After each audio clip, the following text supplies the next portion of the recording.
96.7 Energy FM.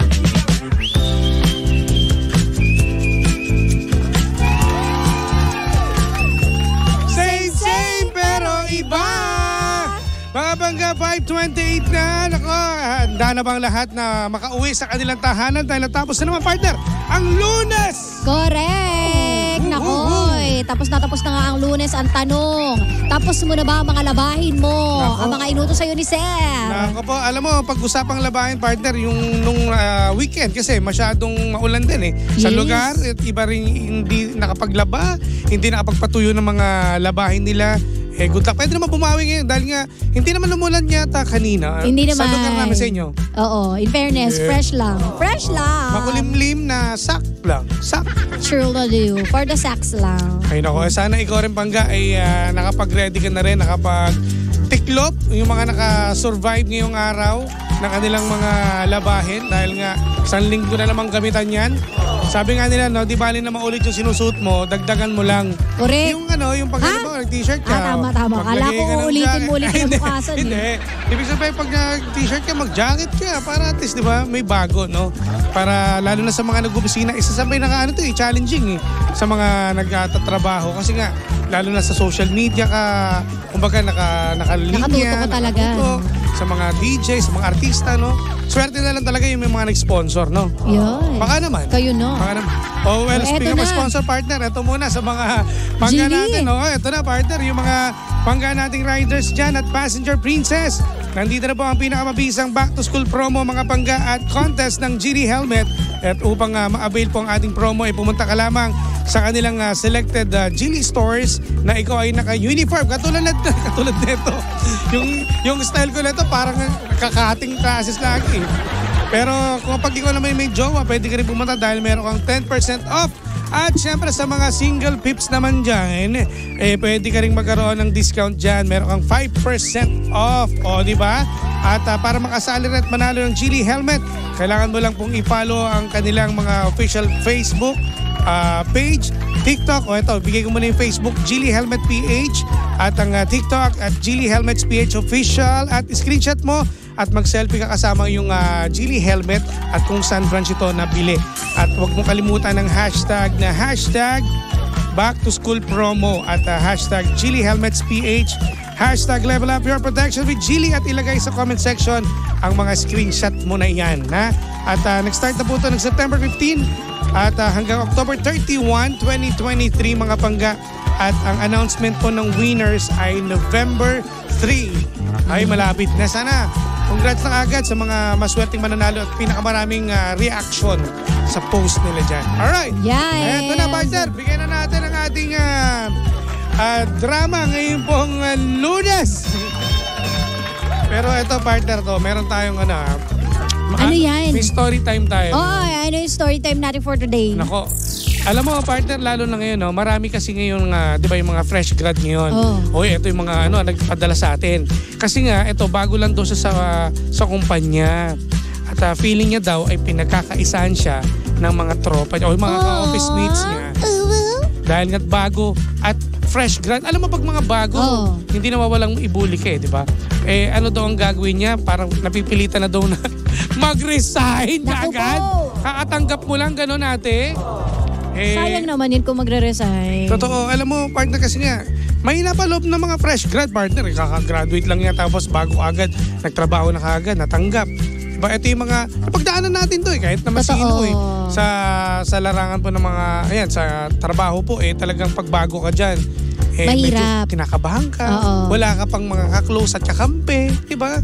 Yun. So, yun ang kanyang problema ngayon. Kung itutuloy niya magre-resign siya or hindi. Oo. Well, di ba, sabi nga, di ba, hindi ka naman nagpupunta sa office para makipagkaibigan. Pumunta ka dyan para syempre magtrabaho, no? Kumita ng pera. Pero kung nafe-feel mo yan, ang tanong, meron ka na bang legit na pruweba na talagang pinagkakaisahan ka, di ba? Wala naman siya nabanggit, no? Oo. Kasi kung kunwari, pakiramdam mo lang yun, maaari maaaring may porsyento na hindi yun totoo. Baka ikaw lang rin nag-iisip. Or, ganito yan siguro partner. Ako naisip ko dito, baka isa itong pagsubok. Sinusubukan ka ng mga empleyado na hanggang saan ang PC mo. Kasi alam mo, parang para rin talaga may ganyan din nangyayari talaga sa ibang mga kumpanya na parang subukan natin kung baka malakas ang loob nito or baka, di ba may ganun Meron. Sinusubukan ka kasi bago ka pa lang. Naalala mo yung dati, nung bago ko? Di ba yung tinatanggal pa ni Ken? Yung sa monitors natin dito sa talagang umiiyak ako nun kasi walang iniiwan na kanta, tinanggal yung mic, alam mo yung mga ganung bagay. At meron ng, di ba, prueba na tingnan mo ngayon ikaw, kabisado mo na lahat, kahit yung isang kanta lang yung naiiwan dito, hindi ka kinakabahan. Correct. Pero valid naman yung nararamdaman ni ate Oo naman. Anong hindi ako kinakabahan? Kinakabahan pa rin ako. Pero malakas na loob mong kaya mo nang mag-ganun-ganun. Kaya ko na. Kumbaga, ikaw pag medyo natanggal lang yung isang cord ng ng monitor, biglang hindi mo na alam gagawin mo Yes. ngayon, 'di ba? Meron ka nang tatawagin. Correct. Di ba, Sir Toy? Natanggal. Tsaka rin yan, parang kasama rin yan sa, alam mo yung makakatulong sa sarili mo na mas lumakas pa loob mo sa susunod. Na at least alam mo na yung pakiramdam. Sa susunod, hindi, tatapangan ko, no? Yan. At saka tsaka hindi rason para mag-resign ka, no? Kasi hindi mo naman nakalaban yung boss mo. Oo. Pag nakalaban mo yung boss mo, baka maaari, pwede. Diba? Kasi kung pinag-iinitan ka. Pero after nun, kinaibigan ko yung nambubuli. Di ba? Naging, friends close pa kami, di ba? So, ganun yun. Pero kung talagang bully yan forever, siya naman magdadala nun. At saka meron ka naman dahilan para isumbong niya sa nakakataas niya sa opisina na dahil ginagato ka, hindi sila, kumbaga parang hindi ka malang tinutulungan dahil nga bago ka. Yes. Ang trabaho naman natin dito sa mga matatagal na ay tumulong doon sa mga bago. Yes. Diba? Para alam nila yung mga gagawin nila soon. Yun ang role mo, di ba? Depende kasi yan, Jimbo, rin sa goal Ano yung goal ng mga ibang tao? Minsan kasi hindi, walang pwedeng pumalit sa ko. Ay, iba na yan. Kaya nangyayari, tuloy, hindi ko napapansin itong mga kasama ko. Bahala kayo. Diba? So, kanya-kanya talaga tayo ring istorya. Pero ate, sayang naman kung pinagpaguran mo nang makapasok dyan. Ang hirap makapasok sa kumpanya ngayon, partner. Lalo at ang dami nag-a-apply. Correct. Diba? Ang dami rin din mga matatagalan na ayaw na umalis sa kanang kumpanya, di ba? Oo. Alam mo, isang motivation dyan, Jim. Kapag malaki sweldo mo, magstay ka. Tama.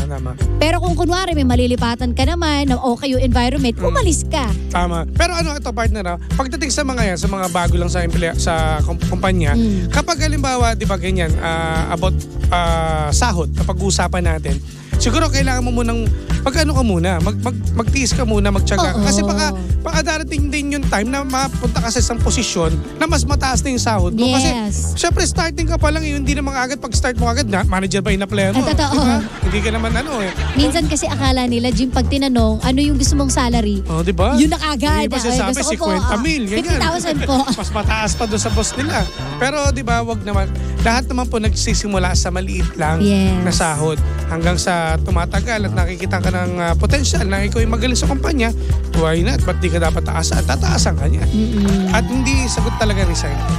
Ipakita mo na lang sa kanila, lakasan mo loob mo na kaya mo gawin ang lahat ng mga trabaho na ibinibigay sa'yo ng boss mo. Correct. Huwag kang magpapakita ng butas na sitahin ka, gets mo? Kahit pagkaisahan ka, kung pambubuli lang yan, okay lang yun. Pero yung sa technical na aspeto, dun ka. Doon ka bumawi.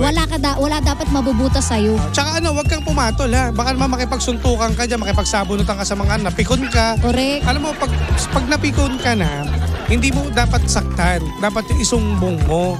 Na nakaka-open na po ito. Medyo iba na po talagang binibigay nila sa akin problema. Personal na. Yes, sa technical lang kayo. Technical lang. Pakita mo lang magaling ka. Diba? Okay? At hindi solusyon. Sa mga sa mga fresh grad po dyan na, di ba, nagtrabaho agad. Congratulations sa inyo kasi nga, napakagandang idea kasi habang bata pa kayo, nakapag-ipon na kayo. Hindi katulad namin. Ako, dati, nag-stay pa ako ng 1 year pa. Wow, sarap buhay. Rich kid. Tingnan mo ngayon. Nangungutang. Sana all, nagpahinga ng 1 year. Diba? Kaya yan, Kaya yun din ang mga ano ko sa aking mga Junakis girl. Si Rich, no? Sabi ko, hindi kita pinupush sa anak ni Jimbo. Sabi ko sa kanya, hindi kita pinupush para magtrabaho ka. Ang iniisip ko lang, para habang bata ka pa, meron ka ng naiipon. Ba, meron ka ng pondo, meron ka ng bangko, at may magpanghugutan ka na ng mga gastusin. Diba? True. Diba? Para sa inyo rin yan. Tama. Ay, kaya mo yan, friend. Kaya yan. Basta lakasan mo ng loob mo at galingan mo sa trabaho. Good luck. Correct. Good luck. Practice the art of deadmain. Tama. Deadmain. Dead mo lang. Pasok sa tenga, labas sa kabila. Ganun Labas sa likod.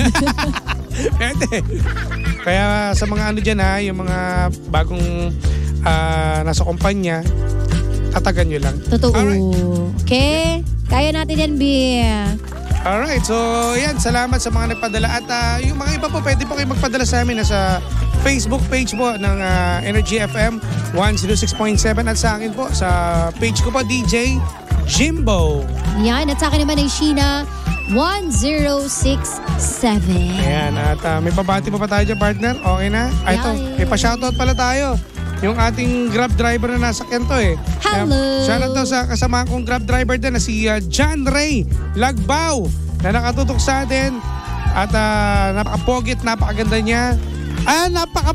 Napakaganda niyo po, DJ Sheena at DJ Jimbo. Oy, grabe na, pakapogi-pogi ka rin. Grabe naman yun. John Ray Lagbao, ha? Ingat ka dyan, ha? Sana'y makarami ka kapag boundary ng umaga. Ng maaga.